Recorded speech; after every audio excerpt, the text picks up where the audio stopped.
जय हिंद।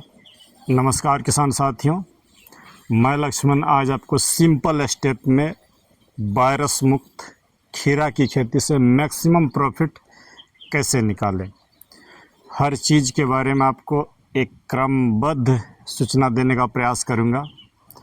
अगर आप संपूर्ण चीज़ों को बहुत ही आराम से वॉच कर ले रहे हैं तो संभवतः कभी घाटा नहीं होने दूंगा। तो चलिए आइए, बहुत देर न करते हुए शुरुआत करता हूं कि क्या करें क्या नहीं करें। सबसे पहले आते हैं, खेती में समय का बहुत महत्व है। अगर आप 2 पैसा कमाना चाहते हैं तो समय उचित चुनिएगा। बरसात वाली खीरा की खेती बगैर रिस्क के आपको करवाना चाह रहा हूं और 2 पैसा बने, तो इसके लिए आपको शुरुआत से ही बोला हूं कि दुर्गा पूजा, जीवित पुत्रिका व्रत, गणेश चतुर्थी, आपका इन सभी त्योहारों को, विश्वकर्मा पूजा, इन सबों को पकड़ना है तो 10 जुलाई से 20 जुलाई के बीच ज़रूर खीरा लगा लीजिएगा। मैक्सिमम प्रॉफिट निकल के आएगा। जो बात बोल रहा हूँ, अगर त्यौहार के सीज़न में आप माल बेच ले रहे हैं तो मैक्सिमम प्रॉफिट निकल आएगा। तो समय बता दिया। बीज वैरायटी चीख के शुरुआत से बोलता हूँ कि हाइब्रिड से दूरी बनाइए तो ही बरसात में खीरा कर पाइएगा।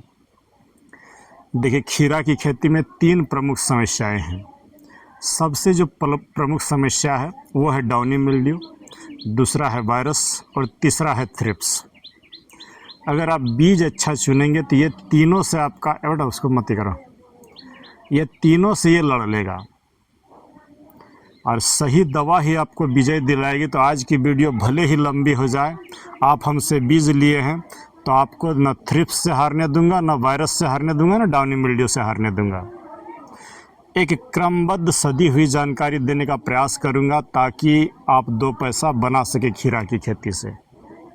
चलिए बीज की शुरुआत करते हैं। सबसे पहले तो देसी बीज चुने जो भले धीरे धीरे उत्पादन दे लेकिन लंबा समय तक उत्पादन दें। तो चलिए, आपको बताया हूँ, मैं आपको दे करके भी भेजा हूँ। ये उल्वेरिया की गैलेक्सी, ये देश सीड्स का सिल्वर कॉइन, आमतला का हाई फाई आपको दे के भेजा हूँ। बहुत ही बेस्ट वैरायटी अभी मेरे हाथ में नहीं है।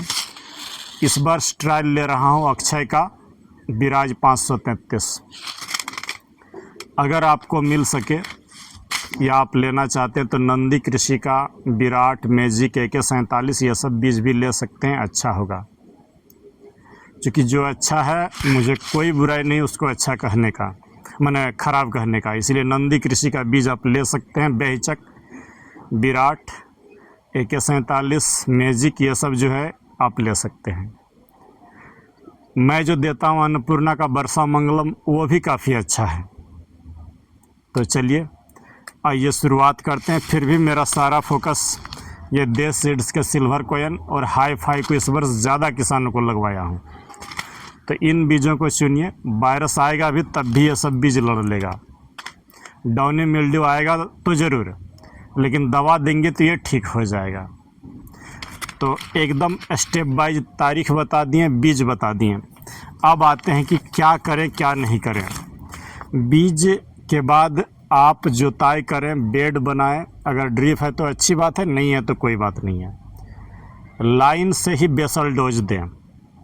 बेसल में गोबर की खाद, DAP, MOP, SSP, boron, micronutrient mixture, और उसके साथ जो सबसे ज़रूरी है वो दानेदार जहर रीजेंट अल्ट्रा GR। यहाँ पर एकदम स्पष्ट कर दूँ, यह खेती उन किसानों को समर्पित है जो बड़े लेवल पर कॉमर्शियल करता है। प्राकृतिक खेती करने वालों के लिए भी लास्ट में टिप्स दे दूंगा, आप फेल नहीं होइएगा। लेकिन जब आप कॉमर्शियल खेती करके 2 पैसा बनाना चाहते हैं तो उनके लिए यह वीडियो है। तो बेसल एकदम लाइन पर ही देंगे। जैसा मैं ये लौकी वगैरह लगाया हूँ लाइन पर, तो लाइन पर खाद देने में आपको सुविधा होगी। गोबर देंगे, गोबर के साथ SSP, DAP, MOP, boron, mix micronutrient, Regent GR, इतना चीज़ों को दे करके बेड बनाइए। लाइन से लाइन की जो दूरी रखेंगे वो 6 फीट। पहले सुन ले, लाइन से लाइन की दूरी, एक कतार से दूसरे कतार 6 फीट। और एक बीज से 2 बीज, अगर सिंगल बीज दे रहे हैं, एक बीज डाल रहे हैं तो 1.5 फीट पर, डबल बीज डाल रहे हैं तो 3 फीट पर, लेकिन मैं कहूँगा सिंगल बीज 1.5 फीट पर। और मचान इस तरह से फ्लैट मचान बनाइएगा, लाइन वाला मचान पर ये देसी खीरा नहीं होगा, अच्छा नहीं होगा। फ्लैट मचान माने ऊपर छत बना दीजिएगा तो वो ज़्यादा फलेगा। तो ये हो गया हमारा बेसल दे दिए, रोपाई कर दीजिए। ज़्यादा गहराई पर नहीं रोपिएगा। जब भी बीज रोपिएगा तो ये जो उंगली का पहला फोल्ड है इधर, ये उंगली के पहले फोल्ड इतने ही गहराई पर, 1/2 इंच के गहराई पर बीज को लगाइएगा, तो देखिएगा कि जर्मिनेशन ठीक होगा। ज़्यादा गीला में भी बीज मत रोपिए, सूखा में भी बीज मत रोपिए। हमारा ध्येय है कि वायरस नहीं आए, कुकड़ापन, थ्रिप्स नहीं आए। तो जैसे ही 2 पत्ता का जर्मिनेट हो, मैं पहला, दूसरा, तीसरा, चौथा स्प्रे क्रम से डाला हूँ लौकी वाली इस वीडियो में। आप उन स्प्रे को बहुत बारीकी से गौर से सुन करके देख लीजिएगा। साथ ही प्लेलिस्ट चेक कर लीजिएगा, वहाँ भी डली हुई है खेती के सफलता के सूत्र। लेकिन फिर भी बता दे रहा हूँ, पहला स्प्रे बायो-आर 303, ब्लू कॉपर, इमिडाक्लोरोपिड, इतना का लीजिए। लाल कीड़ा, डैम्पिंग ऑफ, सारा कुछ रुकेगा। अगर आप बायो-आर 303, ब्लू कॉपर और कॉन्फिडोर का स्प्रे ले रहे हैं तो वायरस भी नहीं आएगा। 2 पत्ते पर ये ले लिए। नेक्स्ट स्प्रे 8 दिन देर नहीं करेंगे, बारिश हो तो 5-6 दिन पर ही लेंगे, फिर इसी को दोहराइए। लेकिन उसके साथ एक तारा इस बार ऐड कर दीजिए, माने इमिडाक्लोरोपिड, कॉन्फिडोर, एक तारा, बायो-आर 303, ब्लू कॉपर, स्ट्रेप्टोसाइक्लिन भी दे सकते हैं। सेकंड स्प्रे इसका लीजिए। थर्ड भी ले सकते हैं, कोई दिक्कत नहीं, बदलने की कोई ज़रूरत नहीं है। चौथा स्प्रे जो आप लेंगे वो एमी स्टार टॉप, एंट्राकॉल और काइट का ले लीजिए। 5वां स्प्रे जो लेंगे वो आपका करजट, फ्लिक सुपर, काइट और इसाबियन का ले लीजिए। 6ठा स्प्रे जो बताया हूँ डाउनी मिल्ड्यू के लिए स्पेशल, वो हेक्साकोनाजोल, M45, जेम्प्रो और लेमडासाइलोथ्रिन का ले लीजिए। देखेंगे ये 5-6 स्प्रे को अगर आप ले रहे हैं और बाद में पूरी डिपेंडेंसी आपकी होनी चाहिए एमी स्टार पर, फ्लिक सुपर पर और हेक्साकोनाजोल पर। ये तीनों को अदल बदल के तोड़ाई करने के बाद हर 8-8 दिन पर स्प्रे देते जाइए, फल तोड़ते जाइए, कोई दिक्कत नहीं। लेकिन शुरुआत सुन ले, खीरा की खेती जब भी कर रहे हैं, ये तो स्प्रे शेड्यूल बता दिया हूँ। आपको जो है 30 दिन तक बहुत ही जतन करना होगा। हर दिन कुछ न कुछ काम करिए, घास ना होने दें, खेतों में जल जमाव ना होने दें, प्रॉपर समय पर बंधाई करें, एकदम बेल को ऊपर चढ़ाएं, अच्छी खासी बनेंगे बेल। अब रह गया कि ये तो स्प्रे शेड्यूल बता दिए। आपका आता है कि मैनुअल बहुत सारे किसान साथी के हैं जिनका ड्रिप नहीं है, तो उनके लिए बता दूं कि आप 18वें दिन पर, 35वें दिन पर और 60 दिन पर, 18, 35 और 60 दिन पर हेलीकॉप्टर डोज देंगे। वीडियो चैनल पर रखी हुई है, खोजिए, देखिए, सीखिए। 18, 35 और 60वें दिन पर मात्र 3 बार। खर्च आएगी 2 से 3 हज़ार एक एकड़ में। 3 बार देंगे तो 3-3 हज़ार करके भी मैं जोड़ दे रहा हूँ, तो 9 हज़ार में पूरी एकड़ की खेती हो जाएगी। वाटर सोल्यूबल फर्टिलाइज़र नहीं लगेंगे, ड्रिप में देने की कोई ज़रूरत नहीं है। एक जो सधी हुई रणनीति रखिए कि रविवार को इंसेक्टिसाइड और फंगिसाइड ज़रूर मारेंगे, चाहे कुछ भी हो जाए। लेकिन सोमवार, बुधवार और शुक्रवार को माने पोषण का स्प्रे दीजिए, ताकि आपका वायरस, फंगस ना आने पाए। हम जहर देंगे तो उसके साथ भोजन भी अच्छा से देंगे। तो सोमवार को लीजिए, एकदम छोटे पौधे से ही लीजिए, 05234 बायोविटार ह्यूमिक एसिड का स्प्रे। बुधवार को मैग्नीशियम और एग्रोमिन मैक्स का स्प्रे लीजिए। शुक्रवार को ग्लूकोन डी, छाछ, गुड़, ये सब जो अंडा वाला सॉल्यूशन बताता हूँ उसका लीजिए। अगर थ्रिप्स वगैरह इस पर है तो अंडा वाला देने से पहले उसमें थोड़ा सा कोई दवा मिला दीजिएगा, जैसे इमामेक्टिन बेंजोएट मिला सकते हैं। तो सोम बुध शुक्र को पोषण का स्प्रे, 3 बार हेलीकॉप्टर डोज। स्प्रे शेड्यूल आपको बता दिए, ज़रूर विजय होंगे, बस यही जान लीजिए। हाँ, जो विशेष सावधानी बरतनी है, अगर बीच में रात में वर्षा हो जाए तो आप करजेट फ्लिक्स सुपर का स्प्रे ले लीजिएगा। ऐसा नहीं कि हम रविवार का स्प्रे दे रहे हैं तो अगला रविवार को ही देंगे, वैसा नहीं करिएगा। ये जो खीरा के पत्ते रहेंगे, निचला भाग को पानी बरसने के बाद नीचे अगर पानी इधर देखिए बेटा, नीचे अगर पानी के जैसा जैसा दिख जाए कि जल के जैसा भींजा हुआ है तो ज़रूर स्प्रे लीजिएगा। डाउनी की शुरुआत का लक्षण यही है कि इस पत्तों के निचले भाग को देखिए, ऊपर पीला होगा तब तक देर हो चुकेगी। जो बात बोल रहा हूँ, ऊपर पीला दिखे तब तक देर हो जाएगी। हर रोज़ ये निचला भाग को देखिए कि मेरा निचला भाग एकदम सुंदर है कि नहीं।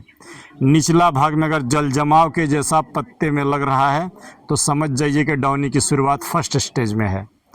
तो वहीं स्टेज पर आप जैम्प्रो नहीं तो करजेट फ्लिक्स सुपर वाला मार दीजिए बीच में, तो देखिएगा एकदम अच्छा से चलेगा। डाउनी मिल्ड्यू कोसों दूर रहेगा, जो स्प्रे शेड्यूल बताया वायरस कोसों दूर रहेगा, लेकिन एकदम कंपनी नहीं बदलिएगा।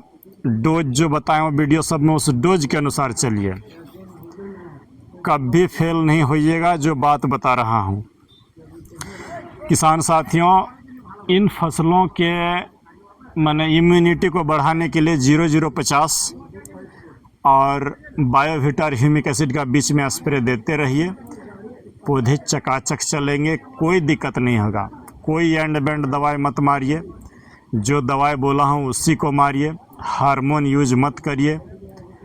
एकदम जो आपको सधी हुई जानकारी चाहिए वो ये बता रहा हूँ कि बेल वर्गीय फसलों में बारिश के समय नाइट्रोजन एकदम नहीं दें, बिल्कुल नाइट्रोजन नहीं दें, क्योंकि पानी में ही नाइट्रोजन होता है। आप ऊपर से नाइट्रोजन दिए हैं और बीमारी की शुरुआत वहीं से होती है।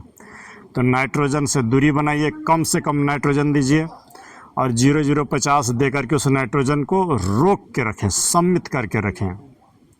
0050 देंगे तो कोई डाउनी नहीं आएगा, थ्रिप्स नहीं आएगा, कुछ नहीं आएगा। फुनगी को देखते रहिए। और एक बात यहाँ पर बता देता हूँ, जब भी खीरा की खेती करें तो दवा का शेड्यूल दिया हूँ, उसको देखिए। मोवेंटो एनर्जी, सोलोमन, जंप और काइट, कन्फिडोर, इतना इंसेक्टिसाइड के बगैर खीरा में मत उतरिएगा। जो बोल रहा हूँ सुन लीजिए, Movento Energy, Kite, Confidor, Jump, lambda cyhalothrin, Karate, इसके अलावा जुगाड़ करके ही खीरा में उतरिए। किसान साथियों, ये सब तो बता दिए आपको कि इस तरह से पोषण दीजिए। बता रहा हूँ पर डे अगर शुरुआत के 30 दिन अच्छी हो गई तो ज़रूर सफलता मिलेगी। जब भी आपकी तोड़ाई, जैसे ये सब बीजें जो मैं बताता हूँ, 40 से 42 दिन में तोड़ाई शुरू होगी। हर तोड़ाई के बाद माइक्रोन्यूट्रिएंट का स्प्रे ज़रूरी है, पोटास का स्प्रे ज़रूरी है। 3 फार्मूला बता रहा हूँ जिनको क्रम से दीजिएगा। सोम बुध शुक्र वाला जो बताता है उसको दीजिए। इसाबियोन, एंट्राकोल और बोरोन। मैग्नीशियम, और दूसरा नंबर में मैग्नीशियम और मैक्स। तीसरा नंबर में 05234 बायोविटा और ह्यूमिक एसिड। ये 3 का तोड़ाई के बाद अदल बदल करके दीजिए, बेले चलते रहेंगे। खाना कम किए हैं और खेती खराब होगा। यहाँ पर आपको सफ़ेद मक्खी तंग यदि कर रहा है तो बार बार बोल रहा हूँ, जड़ में इमिडाक्लोरोपिड और फिप्रोनिल दीजिए और ऊपर स्प्रे काइट का ले लीजिए, एक बार सोलोमन का ले लीजिए, एक बार जो है मोमेंटो एनर्जी का ले लीजिए। नहीं बचेंगे आपका सफ़ेद मक्खी। ज़्यादा घना मत लगाइए, ये सब आपका गलतियाँ होती है। जो घना, मैं जो बताया पत्तों की कटाई वाला वीडियो, नीचे का पत्ता कटाई करके प्रकाश और हवा का अच्छी ढंग से संचरण रखिए, खेती उम्दा होगी। जो मेरे पुराने व्यूअर्स हैं, मैं आपको बस इतना कहूँगा कि एक एक बात को आज का नोट करके रखिएगा, एक एक बिंदु को नोट करके रखिएगा। जीवन में कोई खेती हो घाटा नहीं होगा, लेकिन जहाँ से स्किप करके देखे हैं आपको सफलता नहीं मिलेगी। तो आज का खीरा का वीडियो यहीं पर रख रहा हूँ, मैं खुद करूँगा। ये जो मूली आप देख रहे हैं, ये दिखाई बेटा, ये मूली जो है इनको हार्वेस्टिंग लेने के बाद 20-25 जुलाई तक लगेगी इस बार। अगला हर साल पहले लगा लेता था, इस बार सोचा थोड़ा सा मूली से भी पैसा कमा लूँ, फिर खीरा में आऊँगा, ताकि मेरा त्यौहार भी पकड़ आ जाएगा, मूली का भी पैसा बन जाएगा। तो आपको भी आगे लाने का प्रयास करता हूँ। मुझे बहुत खुशी होती है कि जब एक किसान को मैं खड़ा कर लेता हूँ। अब बस यही जान लीजिए, वक्त लगता है, किसी किसान के जीवन को सुधारने के लिए तुरंत नहीं होता है। जो मुझ पर पूर्ण भरोसा करके मुझ पर डिपेंड है, मैं उनको हारने नहीं देता हूँ। तो अगर आप भी खड़ा होना चाहते हैं तो एक एक बातों को नोट करिएगा, एक एक चीज़ों को नोट करिएगा। मैं खड़ा करूँगा और खड़ा कर रहा हूँ, कुछ किसानों को ज़रूर खड़ा कर रहा हूँ। हाँ, खेती में उतार चढ़ाव ज़रूर होगा, एक बात स्पष्ट सुन ले, उतार चढ़ाव ज़रूर होगा। इन उतार चढ़ावों से आगे बढ़िएगा तभी सफलता मिलेगी। हमेशा ऊपर नहीं जाया जा सकता है। गलतियों से आपको सीखना होगा, मेहनत अच्छा ढंग से करना होगा। कई एक किसान साथी का फ़ोन आता है कि सर अब पैसा बन रहा है, तो बनेगा, बस ध्यान दीजिए, बीजों पर ध्यान दीजिए, दवा पर ध्यान दीजिए, खाना पर ध्यान दीजिए। पूरा खेती को रोल गोल गोल घुमाइए। जदाम सल्फ़र भी जड़ में दीजिएगा, बार बार बोल रहा हूँ, इमिडाक्लोरोपिड कॉन्फिडोर के साथ खीरा में जड़ में जदाम सल्फ़र दीजिएगा। जदाम सल्फ़र, अंडा छाछ, गुड़ ग्लूकोन-डी, जीवामृत भी एक आध बार ज़रूर दीजिएगा, खेती अच्छा होगा। आप कमर्शियल किए तब भी बात बता रहा हूँ। अभी तक तो छोटे किसान साथी नहीं टिके होंगे, नए वाले चल गए होंगे, तो आप सबों को बता रहा हूँ जो अंत तक अभी तक टिके हुए हैं। एक एक बात को ध्यान से देख करके, सुन करके समय पर दवा दीजिए, नहीं हारिएगा। बहुत बार ऐसा भी होता है कि दवा देने के बाद भी देखते हैं कि कीड़ा रह गया, वायरस बच गया। तो भारत में बेईमानों की कोई कमी नहीं है। कभी आपको गलत बीज थमाएगा तो कभी गलत बीज थमाएगा, तो कभी गलत दवा थमाएगा। तो बस यही जान ले कि मेरी बताई हुई दवा अगर सही है तो आपको रिजल्ट मिलेगा। डुप्लीकेट दवा नहीं है तो ज़रूर रिजल्ट मिलेगा। तो दवा लेते समय बिल लेकर के लीजिएगा, परिचित के दुकान से लीजिएगा। और ज़्यादा इधर उधर की बातें नहीं, चलिए आइए आगे आते हैं, अपनी जीवन को सुधारते हैं। खेती में आप पूरी तरीके से अगर डिपेंड है तो थोड़ा पशुपालन, थोड़ा सा फल की खेती ज़रूर करिएगा, जीवन ज़रूर बदल जाएगी। लेकिन पूरी तरीके से नहीं, हम इसे सब्ज़ी पर डिपेंड रहेंगे, बिल्कुल नहीं। कोई भी पशुपालन, बकरी हो, गाय हो, मुर्गी हो, उस पर थोड़ा ध्यान दीजिएगा। थोड़ा सा फल पर ध्यान दीजिएगा, केला, अमरूद, नींबू, कटहल, जो आपको अच्छा लगे, तो ज़रूर आगे सफलता मिलेगी। यहीं पर रखता हूँ। बस मैं ये वीडियो इसलिए डाल रहा हूँ कि जिन किसान साथियों को बीज दिया हूँ उनको घाटा नहीं होने दूंगा। तो चलिए मिलते हैं किसी दूसरे वीडियो पर। जय हिंद, नमस्कार।